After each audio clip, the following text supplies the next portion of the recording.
Hello everyone, AmyR here with Prairie Paper and Ink, and I have a cluster of cards to share with you guys using two of the newest stamp and die sets from Honeybee Stamps from their May 2018 release. This is the new My Tribe stamp set, and what originally started as one card ended up turning into a cluster because I had the hardest time deciding on what card, like what image to use and what card to make. I started with this long border stamp with all the dream catchers and whatnot hanging from it. The stamp is really long. It's nearly 8 inches long, I think.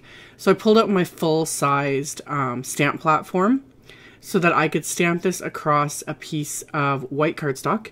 And I purposely put it off-center just for something a little different. Usually I like to, center everything and keep it all perfect, but stamped it slightly off-center, and I'd use my anti-static powder tool first. And then I inked up the stamp with Inkon3's Juicy Embossing ink. And then I coated the image with Simon Says Stamps Antique Gold Embossing Powder, which has almost a coppery finish to it. It's not full on copper, but it just has, that warmer look. So I melted all of that with my heat tool. So I now have this entire border image, and this was where I was like, I can't stamp just the one image. So I pulled out some black cardstock, and I'm lining up some of the sentiments from the set, and I really like how the pooling of the stamp, and that's like the back area of the stamp on these, on all the sentiments, it's squared up like this, so you can easily, create your sentiments and butt them all up against each other. So I did that with some of the sentiments in the set, and I'm going to stamp them onto some black cardstock with the same embossing ink, and then I'm going to use that same embossing powder. And this was where I was like, ooh, I really like how this looks. This embossing powder looks on black cardstock. And I'm like, I wonder how, all these other stamped images in the set would look on black cardstock too, because I really liked how it looked on white cardstock. So I ended up stamping all of the images from the set, lined them all up, stamped them onto white cardstock with the juicy ink, and then embossed it with that antique gold embossing powder. And then did the exact same thing, because everything's still on the lid of the stamp platform.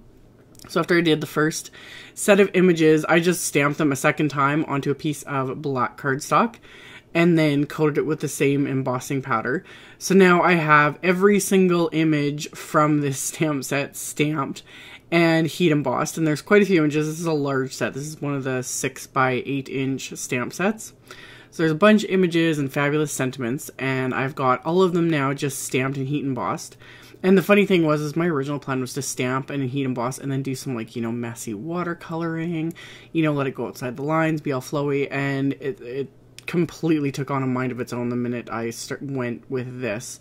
So I've got everything stamped, heat embossed. I then die cut all of the images with the coordinating wafer dies. So now they're all cut out. And that large there's a large border type of a die that will die cut out that bottom area of the first image that I had stamped. So I have that full one, and then I have all of these, this pile of other heat embossed images. So I'm going to finish my first card that I had originally kind of planned on doing without any watercoloring. And I trimmed down my sentiment strip, and then I pulled out some copper glitter paper, because it just happened to go really, really well with this embossing powder. And then I also pulled out some black and white striped pattern paper that I have been hoarding. I said I wouldn't hoard it, but I did and have been, so I pulled that out. And then my card base is going to be heavyweight white cardstock cut to 5.5 by 8.5 inches and then scored at 4 1/4. So it'll be a top folding A2 size card. And I'm going to adhere the pattern paper directly to the card base. And then I'm going to adhere that little strip of glitter pattern paper, or glitter paper, and then the sentiment to the white cardstock that I had heat embossed and die cut. So I'm just running my tape runner right along, right above that heat embossed image, and then I can adhere the glitter paper, and then adding a bit of extra adhesive to my sentiment, and I'm going to adhere that, and then I can just trim off that little piece that's kind of hanging over the edge. And then I decided to pop this up with a bit of foam tape just to give it that extra dimension. Since I've decided now to keep these cards more on the kind of clean and simple, very just classy, black. Instead of black, white, and gold, it's more kind of black, white, and almost coppery, which I was really liking. So I used the Simon Says Stamp foam tape for this just because it has a bit of that thinner profile that I really like. So I coated the back of this white cardstock with that, and I'm going to pop this onto my card base so that it is just kind of popped up over that black and white pattern paper. And then to finish off the inside of the card, I'm going to stamp another one of the sentiments from the stamp set. I'm going to stamp that with black ink. So I'm going to get that lined up so that I can stamp this a couple of times with the black ink just to make sure it's really good and intense. And once I have that stamped, I can adhere one of the stamped and heat embossed and die cut images that I had done earlier just to, you know, complete the inside of the card. So I'm just going to adhere that into place with some tape runner as well. And then as my final bit of embellishment, I went through all of my Nuvo drops, which I haven't used in a while. And I pulled out 4 different colors. So I've got black, white, ebony black, gloss white, golden sunset, and copper penny. So I grabbed a scrap piece of cardstock just to squeeze these onto first to make sure they didn't have any, because sometimes if you haven't used them in a while, you go to squeeze it and there was like a little splat or, you know, an air bubble or whatever. So I squeezed them onto the scrap cardstock first before squeezing them onto my actual card. And I was very liberal with these and added a bunch of dots, since these are basically my only embellishment, really, since I'm not going to add any, you know, watercoloring and all that stuff. So I just went along and added this, and the golden sunset one is the one that it looks very cloudy at first when you apply it, but when it dries, that's when like the glitter really comes out in it and you can really see it. So while everything is still wet, I'm going to tap this really firmly on my work surface and on this like embossing powder container just to kind of smooth and flatten them out a little bit. And then I'm going to set this aside for a few hours to dry. I think Tonic recommends 24 hours for them to fully dry. So I like to set these aside on a shelf and not touch them. So that was card number 1. So while these are drying, I'm going to work on the rest of my cards. So I kind of arranged clusters of those heat embossed images onto a couple of card fronts. And then once I was happy with those, I'm going to get my card bases. So for these two, these are top folding A2 cards cut to 4 1/4 by 11. And then scored at 5 1/2 with my Teflon bone folder. So I'm going to do both of these cards at once since they're very similar, but I mix it up just a little bit just so they're not exactly the same. So I've got my card bases, and then I've got 2 pieces of white cardstock that were cut to 4 1/4 by 11, or 4 1/4 by 5 1/2. And I'm going to adhere my little clusters of images with a mix of multimedia matte adhesive and that same foam tape, just to, again, give things a little bit of dimension, mix it up a little bit so they're not all just sitting flat on the card. That's something I really like doing when I'm keeping things a lot more simple, is just incorporate a bit of foam tape, because if you pop things up, it just gives it that little extra something. So some of the images I adhered flat with the multimedia matte, and then the other ones I would pop up with that bit of foam tape. And on each card, I kind of kept the cluster to one side. Although looking at these, you could totally do these clusters like directly onto the card base and keep them more clean and simple. But I was determined to use the black and white straight pattern paper and the glitter paper because it just set everything off so nicely. And then for both of these, I used different sentiments from the My Tribe stamp set. And this thanks word I actually cut from one of the sentiments, but I'm going to butt it up against another one for the next card.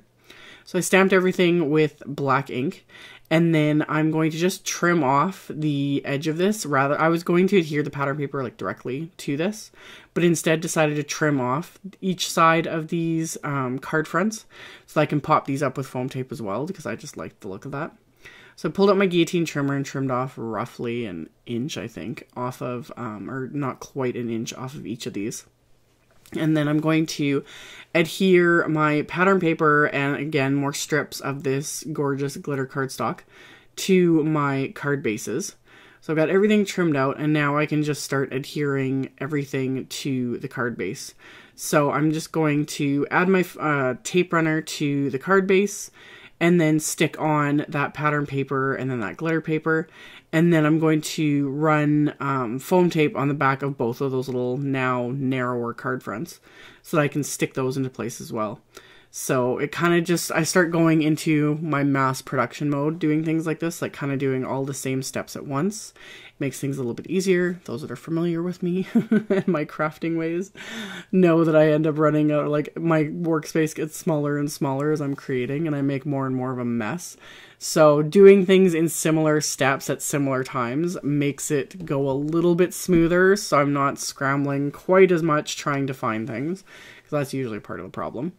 So I'd finished those 2 cards, and then for my final card, I did this one in landscape mode, and ran the adhesive on the back of the card base itself, and then applied my little strip of glitter paper and a strip of pattern paper, and then I can flip this over and just trim off those 2 little bits that are hanging over the edge of the card base. And then my cluster of images I'm going to adhere directly to the card. And then once I've got that in place, I'm going to stamp, I'm going to butt that thanks sentiment back up against the rest of it, and then ink this one up and stamp the entire sentiment. And it just so happened, I hadn't measured before I did this, but I just had enough space to stamp that next to the images I'd adhered before running out of space on the cards. So I was kind of glad that just happened to work. So after I've got all of the outside adhered and stamped, I'm going to finish off the insides of all of these. So I stamped all the sentiments that I wanted, and then I had these remaining stamped and heat embossed image. So I'm going to adhere all of these to the insides of the cards with the multimedia matte adhesive, and same thing, kind of doing like little clusters of them just to tie everything together. So and even these, as I was doing this, I was like, these would work so well on, like, again, just clean ensemble cards or even mini cards, like using the smaller images and just doing little clusters of them. I just really loved how these turned out with the black and white cardstock and the metallic heat embossing. It was so much fun making these. So after I had everything adhered to the insides of my cards, I can then go on and add all the Nuvo drops to the outsides of these. So that's also where it helps to do everything kind of mass production mode, because doing them all at once, it makes it a lot easier, and I don't have to worry so much about the Nuvo drops sitting for too long. You know, I don't have to worry about them clogging or anything like that. I can just do it all at once. Just the one thing to be wary of, and I'm still kind of amazed that I did this, is maybe spread out your cards and don't do it in a cluster like this. I'm still kind of shocked that I didn't end up rusting my hand and smearing these Nuvo drops when I was doing it like this, though. Although at times I do this without thinking, because this goes back to when I used to do nails, when I used to own a salon. I rest my arm and my hand against my other hand. Like, I rest my right arm against the fingers of my left hand, so that just reminds me to keep my hand up. I'm doing it like right here. So that keeps my arm up, so I'm not resting it in the cards and smearing Nuvo drops everywhere. But normally just spread things out a little bit and don't do things like this, because I still I thought for a second I had smeared one and I was like, oh no, but I caught it on something, but not the cards, so we're good. So I added all of these, and then I'm going to set all these aside to dry for several hours, and that's going to finish off this set of cards. So as always, there will be a link below the video to the blog post. I'll have links to all the supplies used, so you can check that out below if you're interested. Thank you all so much for watching and subscribing and thumbs upping and commenting on my videos. I really appreciate it, and I will see you all very soon in the next one. Bye!